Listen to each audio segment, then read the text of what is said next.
What if the serpent was telling the truth? Most people know about the creation story, but you've never heard it like this before. This is Genesis from Adam's perspective. In this gospel, Adam teaches his son Seth about the nature of reality, the upcoming flood, and his time in Eden with Eve. It is a counter-narrative to the traditional Genesis story, which the Gnostics believed was an inversion of the truth. Keep in mind that the people who wrote the books in the canon worshipped the God of the Bible. So of course, they painted him in a positive light and glossed over the many atrocities that he committed. But Adam and Eve rebelled against God, and the apocalypse of Adam is written from the viewpoint of those rebels. Adam explains that God is an imposter who created humanity to be his slaves, and there's a way for humanity to escape.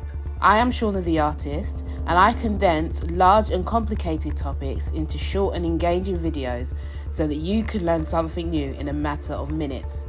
Make sure you subscribe now so that we can spread this information and have some deep conversations together.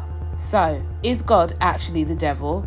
Did he create humanity to be his slaves? Is Earth a prison? And if so, how do we escape?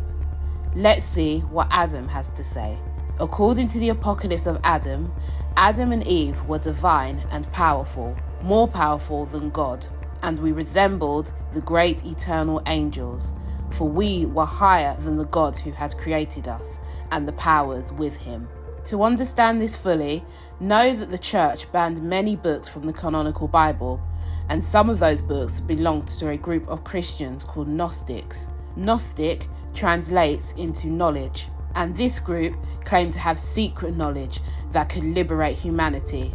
If you're new to this concept, I have a playlist called Gnosticism Explained on my channel.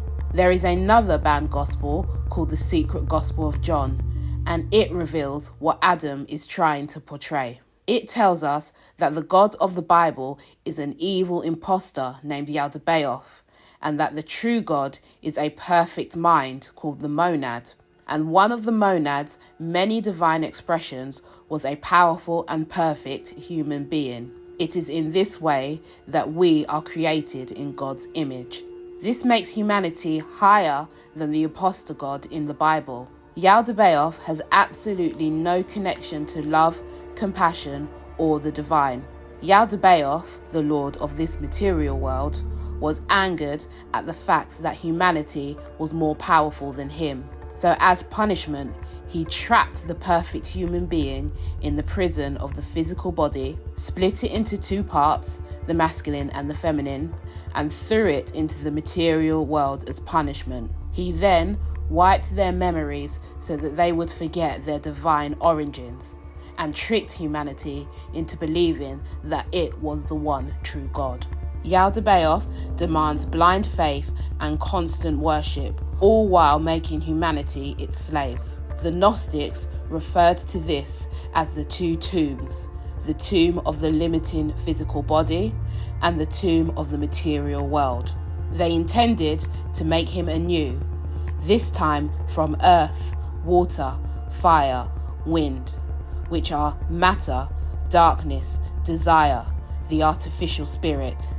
This all became a tomb, a new kind of body. Those thieves bound the man in it, enchained him in forgetfulness, made him subject to dying.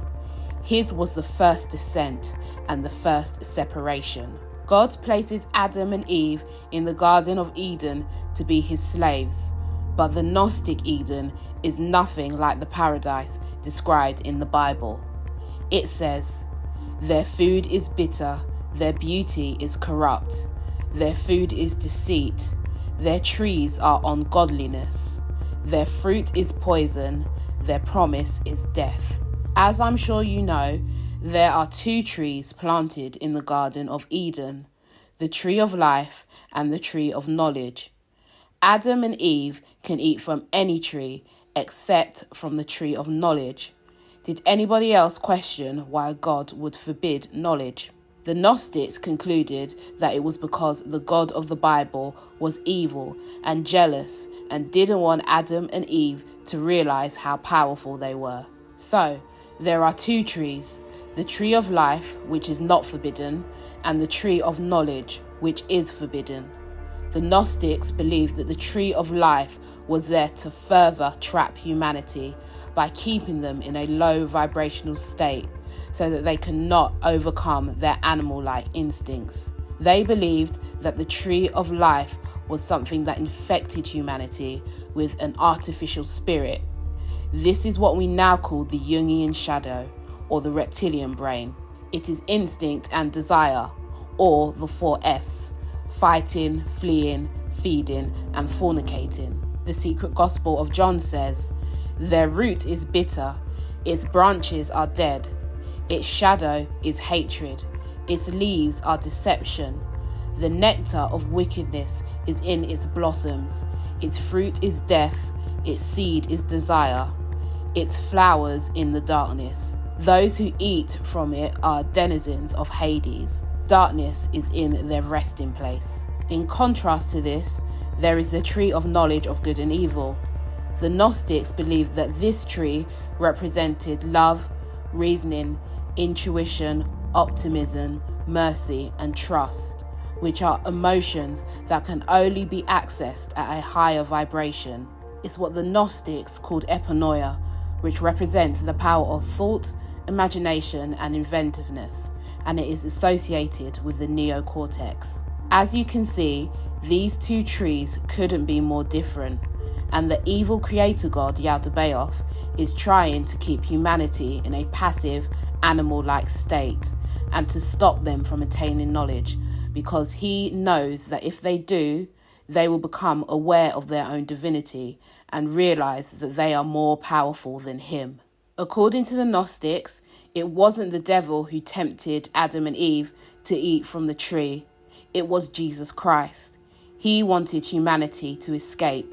Even though Adam and Eve rebelled and ate the fruit, they were still divided, still entombed in a physical body, and still trapped in a world of matter.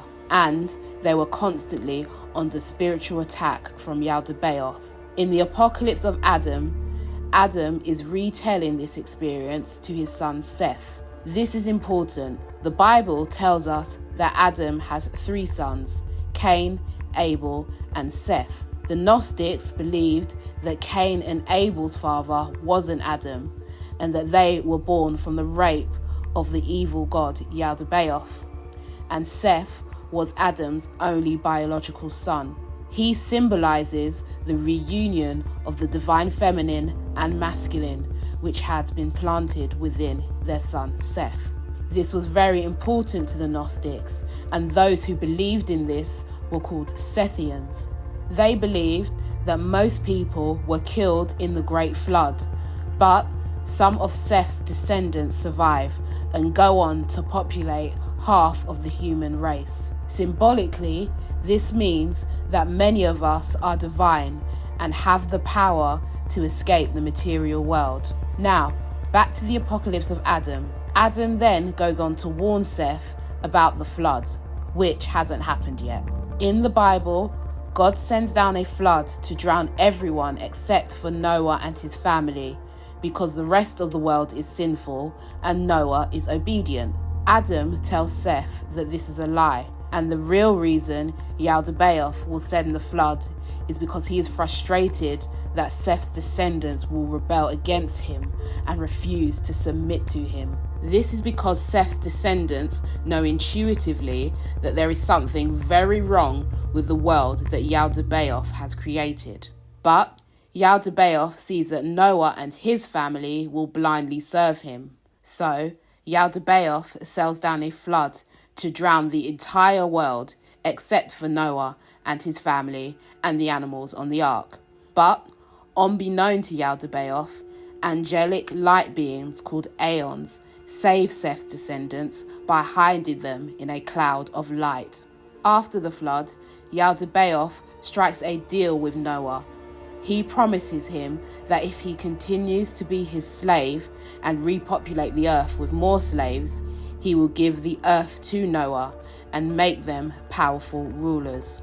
Behold, I have protected you in the ark, along with your wife and your sons and their wives and their animals and the birds of heaven, which you called and released upon the earth. Therefore I will give the earth to you, you and your sons. In kingly fashion you will rule over it, you and your sons.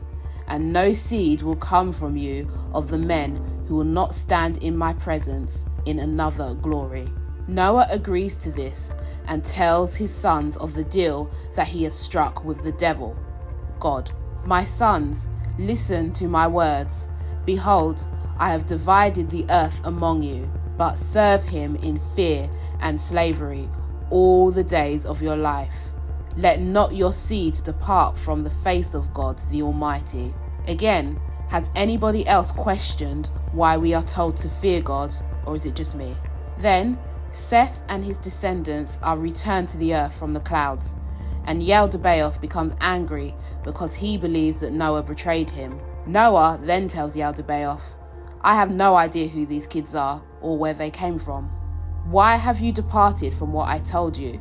You have created another generation so that you might scorn my power. Then Noah will say, I shall testify before your might that the generation of these men did not come from me, nor my sons.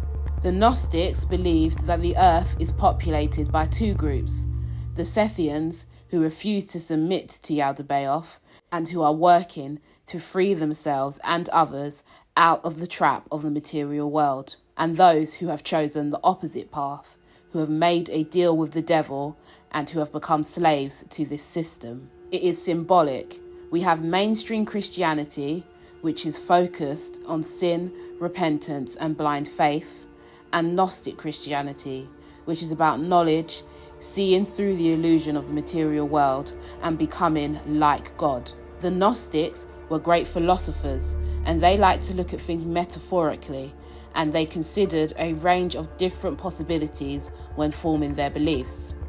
They looked at the books that are now included in the Bible and thought, this God is not kind or loving or powerful. They concluded that this must have been the devil. I believe that we need to become more like Adam and Eve. We need to eat from the tree of knowledge, which is of course symbolic for rebelling against the evil rulers of this world, using our minds to free ourselves and being an example to others who desire to do the same. But that's just what I think. As usual, I'm more interested in what you have to say. Do you think that faith, repentance and submission make sense? Or do you think self-knowledge, higher thought and unlocking your inner divinity is more important? Is the God of the Old Testament all-knowing, all-powerful and all-loving? Or does he show traits of evil, jealousy and manipulation? Is there anything that you think I have gotten wrong? Let me know what you know. Tell me what your thoughts and opinions are in the comment section and we'll chat. If you're still watching, thank you so much. I appreciate it more than you know. Consider supporting me by purchasing some of my artwork or following me on my other social platforms listed in the description.